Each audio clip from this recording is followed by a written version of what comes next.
एक दिन एक व्यक्ति सर्कस देखने गया। वहां जब वह हाथियों के बाड़े के पास से गुजरा तो एक ऐसा दृश्य देखा कि वह हैरान रह गया। उसने देखा कि कुछ विशालकाय हाथियों को मात्र उनके सामने के पैर में रस्सी बांध कर रखा गया है। उसने सोच रखा था कि हाथियों को अवश्य बड़े पिंजरों में बंद कर रखा जाता होगा या फिर जंजीरों से बांधकर। लेकिन वहां का दृश्य तो बिल्कुल उलट था।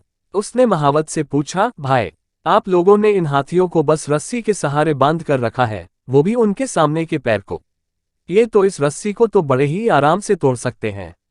मैं हैरान हूं कि ये इसे तोड़ क्यों नहीं रहे। महावत ने उसे बताया, ये हाथी जब छोटे थे तब से ही हम उसे इतनी ही मोटी रस्सी से बांधते आ रहे हैं। उस समय इन्होंने रस्सी तोड़ने की बहुत कोशिश की, लेकिन ये छोटे थे, इसलिए रस्सी को तोड़ पाना इनके सामर्थ्य के बाहर था। वे रस्सी तोड़ नहीं पाए और ये मान लिया कि रस्सी इतनी मजबूत है कि वे उसे नहीं तोड़ सकते। आज भी इनकी वही सोच बरकरार है। इन्हें आज भी लगता है कि ये रस्सी नहीं तोड़ पाएंगे, इसलिए ये प्रयास भी नहीं करते।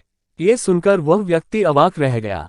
सीख, दोस्तों, उन हाथियों की तरह हम भी अपने जीवन में नकारात्मक सोच रूपी रस्सी से बंध जाते हैं। जीवन में किसी काम में प्राप्त हुई असफलता को हम मस्तिष्क में बिठा लेते हैं और यकीन करने लगते हैं कि एक बार किसी काम में असफल होने के बाद उसमें कभी सफलता प्राप्त नहीं होगी। इस नकारात्मक सोच के कारण हम कभी प्रयास ही नहीं करते।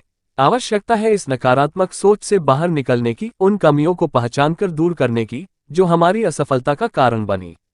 नकारात्मक सोच हमारी सफलता में सबसे बड़ी बाधक है। इसलिए नकारात्मक सोच रूपी जंजीर को तोड़कर सकारात्मक सोच को अपनाएं और जीवन में प्रयास करना कभी न छोड़ें, क्योंकि प्रयास करना सफलता की दिशा में कदम बढ़ाना है।